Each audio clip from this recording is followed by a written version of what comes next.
Can you tell us a little bit about your client and what you're helping them achieve in the AI space? One of our clients is a FANG company who has an internal cloud, and it's big and complex, and they need a team of people to help when things break. Welcome. Right now, we have two Bitovians with us who are working on the forefront of machine learning and AI. Today, we have Mick with us and Gulnoza. Mick, why don't you go ahead and introduce yourself and your role at Bitovi? Yeah, of course. Hi, my name is Mick McGrath. I'm Director of DevOps at Bitovi, and now we're helping our clients navigate AI and intelligent workflows. Mick, you're working on a client right now. Can you tell us a little bit about your client and what you're helping them achieve in the AI space? Yeah, we're essentially helping. One of our clients is a FANG company who has an internal cloud, and it's big and complex, and they need a team of people to help when things break. Developers will deploy applications onto this cloud, and when they break, they reach out to this help desk team. And so we're helping the help desk team solve the developers' problems more quickly. So, what are you doing with AI to help that help desk team? The short version is we aggregate a lot of relevant information when things go wrong. So something goes wrong, we gather a lot of information for the help desk people to not have to spend the time and dig up all that information. Gotcha. Well, Noza, you're also working on an AI project. Introduce yourself and tell us about your role at Bitovi. Yes, hi, Amy. My name is Gulnoza Bobokalonova, and I am a technical product owner at Bitovi. So, you're working on a client. Can you tell us a little bit about the client project you're working on and how you're using AI and machine learning? My client is currently a financial agency that analyzes financial data that is then used to forecast trends.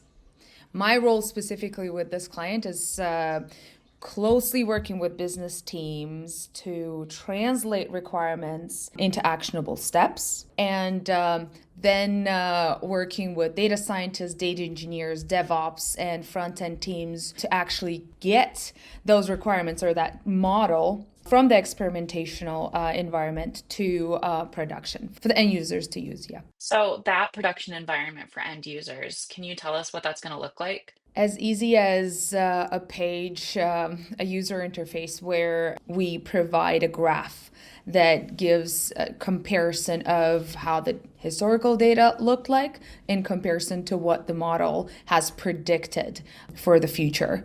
Mick, your project is quite a bit different from Gulnoza's. Could you tell us a little bit about what the end user experience is going to be? Yeah, of course. The end user experience, maybe a good way to illustrate this is to take on the persona of a developer.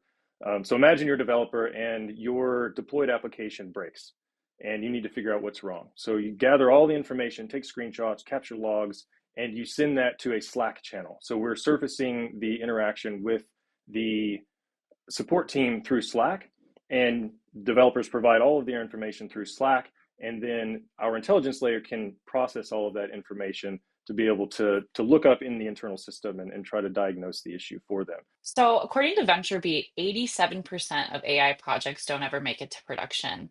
Golnozu, you're working on the forefront of an AI project. How do you handle that uncertainty in incremental steps? That's a great question. It's probably one of the trickiest parts of managing AI projects. But first and foremost, I will say that we time bind the initial exploration. Instead of letting data scientists endlessly work and experiment on a model that might not go anywhere, we set a limit, say, couple of iterations that can span a couple of sprints to test the feasibility of the idea and then adjust the timelines based on the results.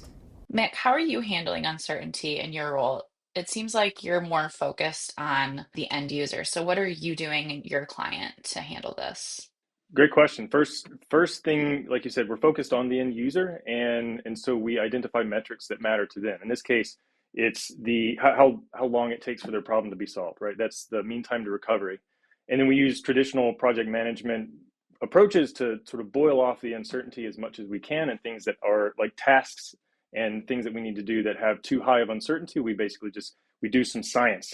So we form a hypothesis, we do some tests, and sort of fall back into the approach that Gulnoza was referencing. Awesome. And that takes me into a question for Gulnoza, actually. Um, Managing software projects can be complex, but managing AI projects is even more complex. What do you see as the key differences between managing regular software projects and AI projects? That's an interesting question. I think there are some key differences, but also it's quite similar, right? There's some overlap as well. What really stands out to me is the uncertainty that we already talked about the model performance, about model performance, right? With traditional software, you kind of what you're building is pretty specific. You understand the end goal. You know what the end product should do. But with AI, there's this added layer of uncertainty. Will the model perform well enough, or can we even achieve the required accuracy? Concerns around risk and compliance stop us from moving forward, etc. Those uncertainties make AI projects unique because you're not just managing a development process, you're also managing exploration and experimentation, which can make timeline and outcomes harder to predict. How have you addressed this to ensure success with the different teams?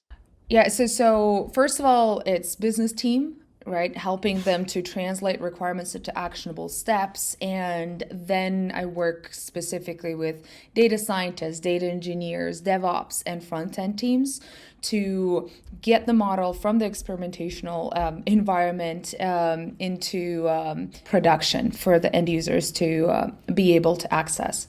So, how can Bitovi help organizations navigate these challenges when it comes to AI product management?